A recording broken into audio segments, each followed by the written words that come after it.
back to Nature's Cadence Farm. Today we're going to be working on our Bandit Model 90 wood chipper. And this has been a great machine for us around the farm. And just cleaning up brush that we've cut up. And what we do is we chip it into the dump truck bed.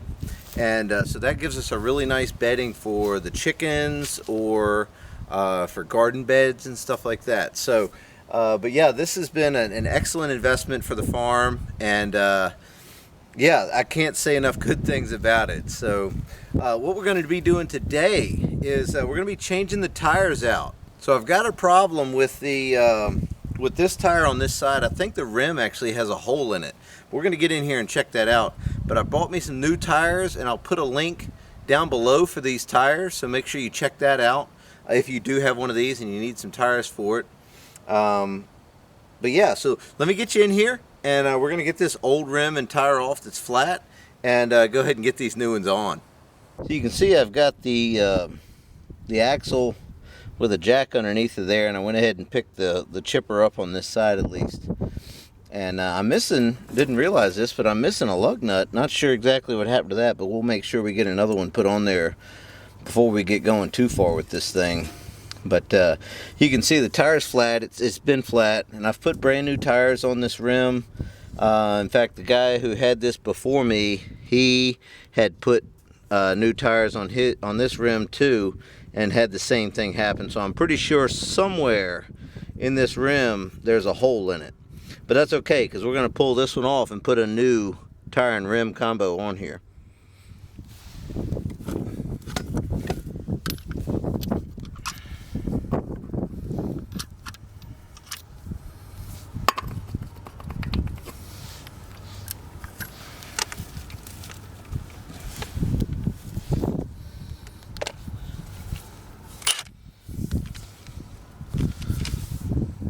I've got my Milwaukee high torque half-inch drive slip ring impact gun here, and that's what we're going to use to pull these off. We've got a 13/16 deep well socket, so we've got it in reverse, lefty loosey.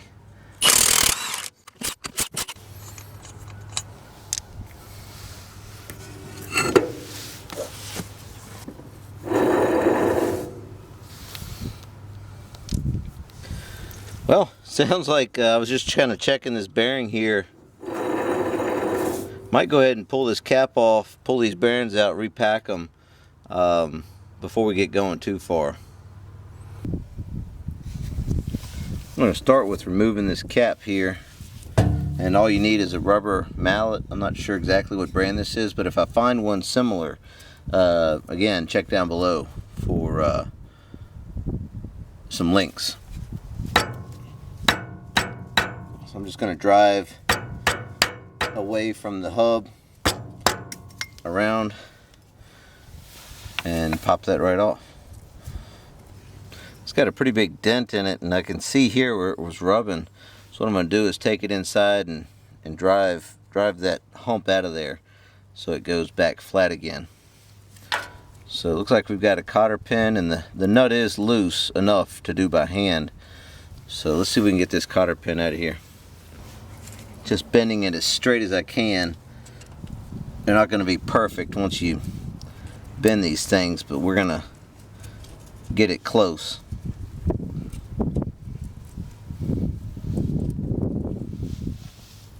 There we go. There, it pops right out. And then we can back this nut off by hand so we can pull this hub out and get to the bearings. Still had grease in here. I guess that's pretty good. So should have a washer right here with the bearing. Yep. There's a washer and bearing. They don't look too bad. I'll repack them either way. There should be one. There's a seal back here. There's the seal right here. And then the other bearing is inside of there. So I can see the races inside of here. So what I'll do is I'll come in here with my finger and a glob of grease, and I'll pack it down into here. This is just kind of a preventative thing. These are okay. They're just making a little noise.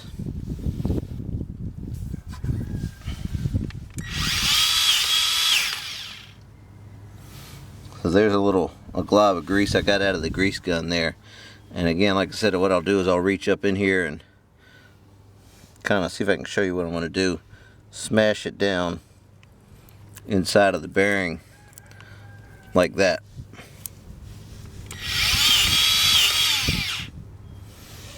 And I'll go all the way around here and do that. So I'm going to go ahead and put this back, the hub back on the axle, being careful not to scratch up or tear up the seal. So we'll let that kind of rest there for a few minutes. I'm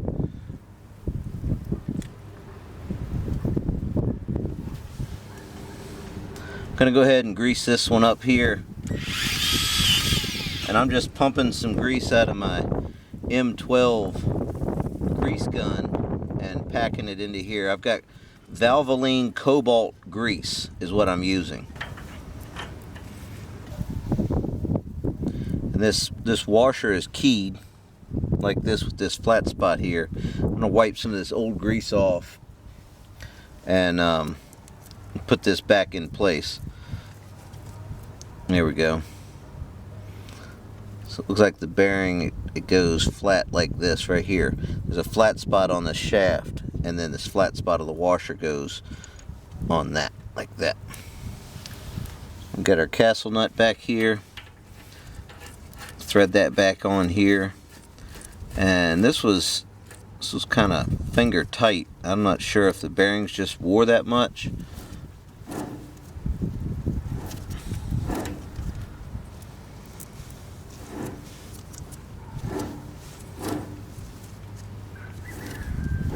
What I'm doing is just tightening it up by hand. That sounds a lot better already, doesn't it? And then I'll back it off a turn. So I tightened it up by hand until I couldn't get it to turn anymore, and then I'll just back it off to the next. Oh, that's perfect. Back it off to the next little hole there. I don't know the torque specs on these, and this mainly just rides around the farm anyways, so I'm really not going up the highway with it or anything.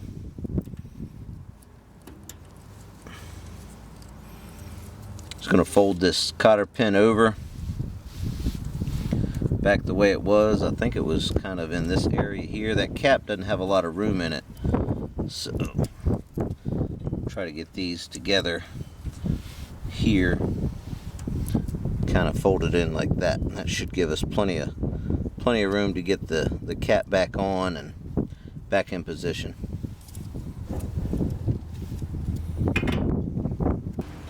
I've got the cap here. I went ahead and beat out those bumps and everything that were in there, and got it as best I could, so I'm sure it won't rub now.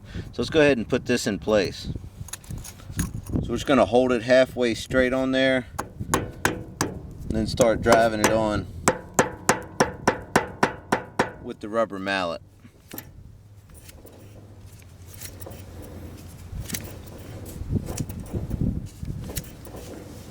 That sounds great. Alright, let's go ahead and get the tire put on. Got our new tire here.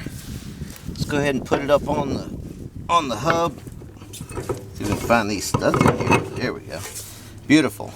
So these are 5 on 4.5 hubs. So if you're needing a tire or a wheel, that's what you're going to need. So this is actually a tire and wheel combo that I got from online, and again, the links will be down there.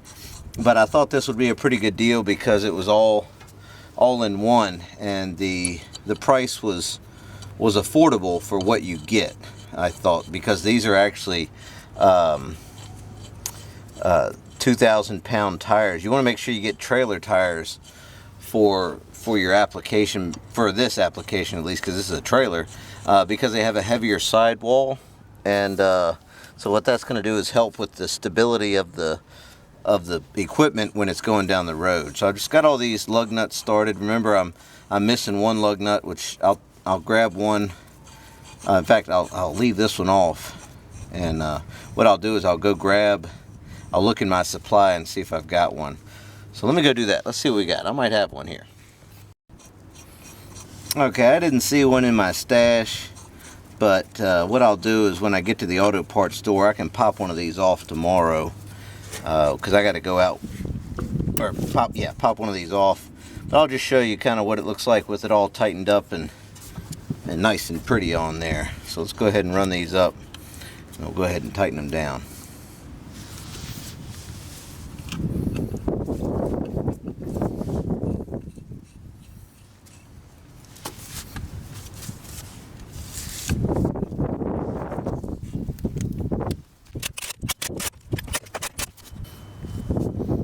All right, well there you go. We got the new tire and rim on there, so we're ready to ride. So go ahead and do the other side, and then we'll see in just a little bit.